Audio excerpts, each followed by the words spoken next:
കൂട്ടുകാരെ, മാതാപിതാക്കളെ, നാം ഒരുമിച്ച് കൊണ്ടിരിക്കുന്നത് മുത്തുനബി സ്വല്ലല്ലാഹു അലൈഹി വസല്ലമയുടെ ജന്മദിനാഘോഷത്തിലാണ്. ഈ സന്ദർഭത്തിൽ ഞാൻ ഒരു കൊച്ചു പ്രസംഗം പറയുന്നു. സ്വഹാബി പ്രമുഖനായ അബ്ദുല്ലാഹി ഇബ്നു ശദ്ദാദ് റളിയല്ലാഹു അൻഹു പറയുന്നു, ഒരിക്കൽ പ്രവാചകൻ സ്വല്ലല്ലാഹു അലൈഹി വസല്ലം നിസ്കരിക്കാനായി മസ്ജിദിലേക്ക് വന്നു. പേരക്കുട്ടിയായ ഹസൻ റളിയല്ലാഹു അൻഹുവിനെയും കയ്യിലെടുത്തായിരുന്നു തങ്ങളുടെ വേദന. സമയമായപ്പോൾ കുട്ടിയെ താഴേക്ക് വെച്ച് പ്രവാചകൻ സ്വല്ലല്ലാഹു അലൈഹി വസല്ലം ഇമാമായി നിസ്കാരം തുടങ്ങി. സുന്നത്തുകൾ മുടക്കുക കഴിഞ്ഞ് സുജൂദിലേക്ക് പോയി. ഏറെ നേരം കഴിഞ്ഞിട്ടും സുജൂദിൽ നിന്ന് എഴുന്നേൽക്കുന്നില്ല. എന്ത് സംഭവിച്ചെന്നറിയാൻ ഞാൻ തലപൊക്കി നോക്കി. കുട്ടി പ്രവാചകരുടെ മുതുകിൽ കയറിയിരിക്കുന്നു. ഞാൻ സുജൂദിലേക്ക് തന്നെ തിരിച്ചുപോയി. നിസ്കാരം കഴിഞ്ഞ ശേഷം ആളുകൾ ചോദിച്ചു, നബിയെ, അങ്ങ് സാധാരണത്തെക്കാളേറെ ഇന്ന് ഏറെ നേരം സുജൂദിൽ കിടന്നല്ലോ. എന്തെങ്കിലും സംഭവിച്ചിട്ടുണ്ടാകുമെന്നോ അല്ലെങ്കിൽ വഹി അവതരിച്ചിരിക്കുമെന്നോ ഞങ്ങൾ കരുതുന്നു. ഇത് കേട്ട പ്രവാചകൻ സ്വല്ലല്ലാഹു അലൈഹി വസല്ലം പറഞ്ഞു, ഇത് രണ്ടുമല്ല, മറിച്ച് എൻ്റെ ഈ കൊച്ചുമോൻ എൻ്റെ മുതലിൽ കയറിയിരിക്കുന്നു. അവൻ ചെലവിറങ്ങുന്നതിന് മുമ്പ് എനിക്കാണ് ഇറക്കുവെക്കാൻ മനസ്സ് തോന്നുന്നില്ല.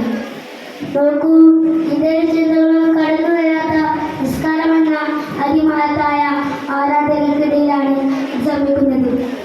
പ്രവാചകൻ സ്വല്ലല്ലാഹു അലൈഹി വസല്ലമക്ക് കുട്ടികളോടുള്ള സ്നേഹം എത്രമാത്രമാണെന്ന് നമുക്ക് ഇതിൽ നിന്ന് തന്നെ മനസ്സിലാക്കാം. അനസുവിന്റെ സഹോദരനായ അബൂമിന്റെ സംഭവവും ചരിത്രവും കൊണ്ടുവെക്കുന്നു. കൊച്ചുകുട്ടിയായിരുന്ന അബൂമിന് ഒരു കിളിയുണ്ടായിരുന്നു. റുഹൈൽ എന്നായിരുന്നു അതിനെ വിളിച്ചുള്ളത്. പ്രവാചകൻ സ്വല്ലല്ലാഹു അലൈഹി വസല്ലം അബൂമിനെ കാണുമ്പോഴെല്ലാം റുഹൈലിന്റെ വിശേഷം തിരക്കുമായിരുന്നു. ഒരു ദിവസം പ്രവാചകൻ സ്വല്ലല്ലാഹു അലൈഹി വസല്ലം നടക്കുന്ന വഴിയിൽ അബൂമിനെ കണ്ടു. അബൂമിന്റെ മുഖത്ത് എന്തോ സങ്കടമുള്ള പോലെ തോന്നി. അവൾ ചോദിച്ചു, അബൂമേ, എന്തൊക്കെയുണ്ട് റുഹൈലിന്റെ വിശേഷം? അബൂമേ സങ്കടത്തോട് പറഞ്ഞു, റസൂലേ, റുഹൈൽ മരിച്ചുപോയി. അബൂമയുടെ സങ്കടവും മാനസികാവസ്ഥയും പ്രവാചകൻ സ്വല്ലല്ലാഹു അലൈഹി വസല്ലം മനസ്സിലാക്കി. കുറച്ചു നേരം കിളിയുടെ വേർപാടിൽ ആശ്വസിപ്പിച്ചുകൊണ്ട് അബൂമേനോട് ചെലവഴിച്ചു. അബൂമേന് എന്തായില്ലാത്ത സന്തോഷവും ആശ്വാസം തോന്നി.